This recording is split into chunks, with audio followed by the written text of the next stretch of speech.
Muy buenas a todos, chicos, bienvenidos, ¿cómo estáis? Vamos a ver un breve vídeo de la historia de Ecuador. Muchas gracias por todos los hispanos que hay por aquí. Saludos a los ecuatorianos o gente que le guste este canal. Así que, sin más dilación, dentro vídeo. En el país Vamos a verlo, sudamericano vamos. conocido por ser atravesado por la línea ecuatorial y que formó parte del Imperio Inca. Sí, posiblemente lo hayas acertado. Hoy en Memorias de Pez os hablamos de Ecuador. Para contaros la historia de Ecuador, vamos a remontarnos al 13.000 a.C., cuando aparecieron por allí los primeros cazadores-recolectores. 13.000 antes de Cristo. ¿Estamos locos? ¿Pero hay registro de eso? Por favor, ecuatorianos, confirmad. De las culturas indígenas más destacadas tenemos Valdivia, Chorrera y Machalilla. Estas culturas se fueron desarrollando hasta llegar a formar sociedades mucho más complejas que las anteriores. Las más importantes fueron la cultura Jamacuaque, al norte, la cultura Huangala, en las provincias de Guayas, y la cultura Bahía, en Manabí. Alrededor del siglo XV aparecieron los incas y se pasaron por el forro a todas las culturas anteriores. Llegaron desde el sur, anexionando gran parte del actual Ecuador y consiguieron introducir nuevas técnicas de agricultura y construcción, así como su idioma y religión. Fundaron la ciudad de Tomebamba, hoy Cuenca, donde nació el famoso Huayna Cápac, emperador o sapa inca del Imperio Inca. Pero no todo fue fácil para los incas, ya que pronto aparecieron los españoles y bueno, ya sabéis lo que ocurrió. Si queréis saber más, os recordamos que hay un vídeo en el canal donde os contamos todo sobre el Imperio Inca. Los españoles avistaron por primera vez la costa de Ecuador en el 1526 y pronto volverían para conquistarlo. Cuando llegaron, el Imperio Inca estaba sumido en una guerra civil entre los hijos de Huayna Cápac, Huáscar y Atahualpa, quienes luchaban por ponerse la corona en la cabeza. Atahualpa venció, y cuando se dirigía hacia Cuzco para proclamarse inca, fue emboscado por el español Francisco Pizarro. A pesar de pagar un rescate considerable en oro y plata, Atahualpa fue asesinado. De nada le había servido derrotar a su hermano. La búsqueda del tesoro de Atahualpa motivó la conquista española de los Andes septentrionales, gracias a las expediciones de Pedro de Alvarado y Sebastián de Benalcázar. A partir de aquí se empezó la colonización del futuro Ecuador, cuya población indígena había sido mermada. En gran medida, esto se debió a las enfermedades traídas por los españoles, especialmente la viruela, que causaron muchas más muertes entre los nativos que los propios soldados. Sin resistencia, los españoles se convirtieron poco a poco en dueños de grandes haciendas trabajadas por los nativos. En 1563 se estableció la Real Audiencia de Quito, como una entidad administrativa del Imperio Español, dentro del Virreinato de Perú, lo que marcó el inicio de una estructura colonial en la región de lo que hoy es Ecuador.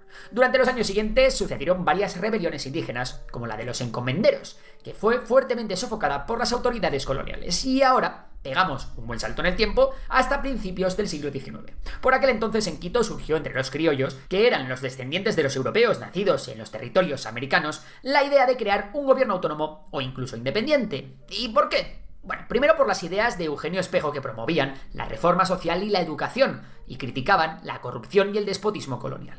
Por la influencia de la Declaración de la Independencia de los Estados Unidos y la Revolución Francesa. También por la visita de los geodésicos franceses, que difundieron las ideas ilustradas. Y todo esto por no hablar del alto nivel de empobrecimiento que había en la región, y también por el crecimiento de los sentimientos nacionalistas entre los criollos. Todos estos motivos iniciaron la revolución que pondría fin al colonialismo español en Quito. En 1808 ocurrió la conspiración de... Bueno, memoria de pez, que digas colonialismo. No sé qué colonia había, ¿eh? Pero bueno, vamos a dejarlo pasar. O la conjura navideña, donde se discutió el establecimiento de una junta autónoma para gobernar la presidencia de Quito. Las juntas autónomas surgieron en América Latina como respuestas locales a la crisis política en España provocada por la invasión napoleónica en 1808 y la captura del rey Fernando VII.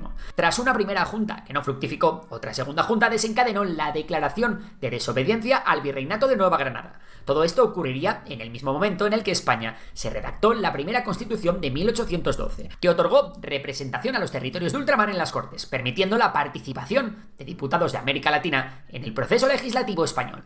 Por otro lado, un segundo movimiento independentista se inició en 1820. Guayaquil, que antes había luchado contra la independencia de Quito, se independizó gracias a José Joaquín de Olmedo. Sin embargo, los pueblos de Quito y Cuenca continuaron bajo dominio español, lo que llevó a Olmedo a crear la División Protectora de Quito para velar por la seguridad de Guayaquil y liberar la Real Audiencia de Quito. Tras las derrotas en la primera batalla de Huachi y la batalla de Tanizagua, José Joaquín Olmedo, pidió ayuda a la Gran Colombia y a Simón Bolívar, el famoso libertador. Este último envió a su mejor general, Antonio José de Sucre. En 1822, Sucre y sus fuerzas ascendieron el volcán Pichincha durante la noche y al amanecer atacaron a las tropas realistas. La batalla de Pichincha fue muy intensa, pero finalmente los patriotas lograron vencer a los realistas. Después de la batalla, Ecuador se unió a la Gran Colombia, pero no sería por mucho tiempo. Resulta que Ecuador tenía una identidad política y cultural muy propia, así que solo 8 años después de la batalla de Pichincha se terminaría por fundar la República de Ecuador. La fundación de este estado no implicó en ni...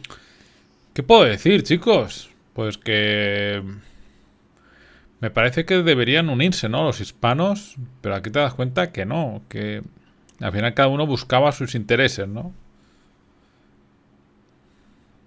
ningún momento una guerra directa con la Gran Colombia, aunque sí que hubo cierta resistencia. El general José Flores fue nombrado jefe supremo del gobierno y creó una asamblea constituyente. En 1830 y 1835 se redactaron la primera y la segunda constitución de Ecuador respectivamente. El segundo mandato de Flores estuvo lleno de problemas. Se intentó realizar una nueva constitución en 1843, que solo tenía por objetivo extender el mandato de Flores, y fue rechazada por la ciudadanía. La represión provocó un alzamiento de la oposición, y los movimientos liderados por Vicente Ramón Roca, José Joaquín de Olmedo, el de la independencia de Guayaquil, y Diego Noboa, culminaron.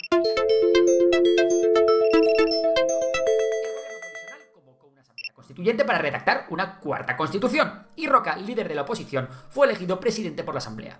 En esta cuarta constitución se añadió un nuevo sistema para escoger al presidente. Consistía en lo que todos conocemos como un parlamento, formado por 300 electores de los distintos departamentos de Ecuador que elegían al presidente. Esto limitaba los poderes del ejecutivo. Más adelante, en 1852, también se aboliría la esclavitud en el país, y como no, se redactaría una quinta constitución. Bueno, de hecho, dos, la quinta y la sexta, una en el 51 y otra en el 52. Anda que no les gusta a los ecuatorianos esto de las constituciones. En 1856 llegó al poder Francisco Robles, y uno de los hechos más destacables de su mandato fue la firma del contrato Icaza-Pritchett, por el que se abolió la deuda que tenían con Reino Unido. También ocurrió en este momento uno de los principales duelos históricos con el vecino y rival, Perú. Con un historial de disputas territoriales no resueltas, Perú decidió bloquear navalmente el puerto de Guayaquil para darle una tortita en la cara a Ecuador. Así la inestabilidad llegó a Ecuador de la mano de la escasez y del aumento de los precios, lo que hizo que la tensión política terminase con la renuncia del presidente Robles. Tras esto, se terminaron por formar dos jefaturas supremas, o mejor dicho, dictaduras, la de Franco Herrera en Guayaquil y la de García Moreno en Quito. García Moreno negoció con Ramón Castilla, el presidente de Perú, para evitar cualquier conflicto y aliviar así las tensiones entre ambos países, pero la falta de un acuerdo llevó a Castilla a pactar con Franco Herrera. Al enterarse de que los otros dos le habían hecho la cama, García Moreno preparó al ejército en Quito para enfrentarse contra el jefe supremo de Guayaquil. La victoria del ejército de García Moreno en la batalla de Guayaquil trajo de nuevo la estabilidad al país. García Moreno cambiaría la bandera bicolor impuesta en la revolución marxista por la bandera tricolor, amarillo, azul y rojo, y convocó una asamblea constituyente. Más bonita, la verdad. Más bonita. Por otro, no han hablado mucho de la época virreinal, ¿no? Sí, le llegan a los españoles y tal. Y luego independencia. ¿En serio, chicos? ¿Os quitan 300 años de historia estos vídeos? ¿300 años de historia que cambia totalmente Ecuador para siempre? Bueno, elegido como presidente, su gobierno estuvo marcado por una constante agitación política, pero pese a eso, consiguió impulsar obras viales, educativas y económicas. ¿Y adivináis qué? Sí, la séptima constitución, eliminando el sufragio censitario. García Moreno, aunque tuvo un importante legado, fue un líder autoritario que logró consolidar su poder centralista. Se ganó muchos opositores debido a varias medidas polémicas, como por ejemplo, exilió a militares liberales, fusiló a algunos capitanes y al rey del Cacha, Fernando de Aquilema, censuró a escritores, amenazó a antiguos amigos suyos, condenó a mucha gente a muerte, flageló, torturó, en fin, ya os imagináis. Tras 2 gobiernos consecutivos del Partido Conservador, liderado por García Moreno, se convocaron elecciones, y las ganó Jerónimo Carrión, con el apoyo del Partido Conservador. Poco tiempo fue el que duró en el puesto, ya que dimitió y se convocaron nuevas elecciones. En este caso, Javier Espinosa fue elegido presidente, también respaldado por el Partido Conservador. Igual que el anterior, su mandato duró poco, y García Moreno, que se había quedado con ganas de más, dio un golpe de estado en el 1869. Elegido por una asamblea constituyente, en un segundo mandato impulsó importantes proyectos de infraestructura y educación, redactó la octava constitución, qué novedad, reimplantó la pena de muerte por delitos políticos y amplió a 6 años el periodo presidencial. Y tras ser elegido, otra vez más, fue asesinado. Un final nada sorprendente. Claramente a favor de la pena de muerte, amigos, por delitos como terrorismo, asesino en serie, pederastia, cosas de esas, ¿no? Cosas de esas, por ejemplo. Corrupto, político corrupto. Para todo lo que estaba haciendo este hombre, ¿no? Por cierto, a partir de aquí dejamos de contaros las veces que se redacta una constitución. Y es que, a partir de la 9ª, ha habido otras 10 más desde el año de restricciones internacionales. Más adelante, con Eloy Alfaro, conocido como el viejo luchador, comenzaría una revolución liberal y laica. Y también se llevaría a cabo un hito importantísimo, la construcción del ferrocarril Guayaquil-Quito. Su gobierno sentó las bases de un Ecuador más moderno y progresista. Tras su muerte, Ecuador entró en una fase de inflación que llevó a la Revolución Juliana, liderada por jóvenes militares. Terminaría en el poder Isidro Ayora, quien implementó reformas económicas, reorganizó el sistema bancario y aduanero y estableció el Banco Central de Ecuador. Pero sería el siguiente mandatario, José María Velasco Ibarra, el que revolucionó la política ecuatoriana. Este carismático líder tuvo 5 mandatos distintos desde 1930 hasta 1970 y su legado dejó enormes obras de infraestructura y mejoras en la educación, pero también algunos episodios de inestabilidad y conflictos con el Congreso. Claro, son 40 años. Fue derrocado en distintas ocasiones y su último mandato terminó con una dictadura militar de 7 años. En 1978 se aprobó una nueva constitución. Perdón, os habíamos dicho que no os íbamos a hablar más de constituciones, pero esta restauró la democracia y estableció un marco para los derechos humanos y el Estado de Derecho. El primer presidente tras la dictadura, Jaime Roldós, impulsó políticas de derechos humanos y luchó contra la corrupción, pero su mandato se truncó por su trágica muerte en un accidente aéreo en 1981. Y tras él ha habido un montón de presidentes democráticos: Osvaldo Hurtado Larrea, León Febres Cordero, Rodrigo Borja Ceballos, Sixto Durán Ballén, Abdalá Bucaram, Jamil Muhuad, Lucio Gutiérrez, Alfredo Palacio, y aunque ha habido muchos, sí que nos parece imprescindible hablar de los siguientes. El primero es Rafael Correa, quien ganó las elecciones presidenciales de 2006 y fue reelegido hasta las elecciones de 2013. Correa es sin duda uno de los presidentes más influyentes de las últimas décadas gracias a un gobierno de izquierdas en el que implementó la Revolución Ciudadana. Lo cierto es que fue un presidente muy querido por las clases populares, pero su final fue bastante triste, condenado a prisión por corrupción. A día de hoy todavía hay esfuerzos por parte de Ecuador para llevar a Correa ante la justicia otra vez. Otro presidente muy conocido fue Lenín Moreno, candidato del partido Alianza País de Correa, que ya se había retirado para entonces. Lenín Moreno ganó las elecciones presidenciales de 2017. El problema con Lenín Moreno es que tras ganar las elecciones cambió su postura política, alejándose del legado izquierdista de Correa y adoptando políticas más centristas y neoliberales. Lo más destacable de su gobierno, la crisis de seguridad de Ecuador. Esta crisis no fue más que el aumento del número de asesinatos producto del conflicto entre organizaciones criminales con conexiones con el narcotráfico. Y por último debemos hablar del actual presidente Daniel Noboa, un hombre que ha de enfrentarse con un Ecuador en una crisis de seguridad tremenda. En los hombros de Daniel Noboa es donde recae ahora mismo el peso político de la historia de un país en el que la inestabilidad ha sido el pan de cada día desde hace mucho tiempo. Y hasta aquí el vídeo de hoy. ¿De qué país os gustaría que habláramos en el próximo vídeo? Bueno, la misma pregunta. Si queréis que hablemos de Ecuador, ¿de qué país? Decídmelo en comentarios. Amigos, una brevísima historia, a ver, es breve historia, ¿no? Es un resumen. Podemos estar hablando de horas de cualquier país del mundo.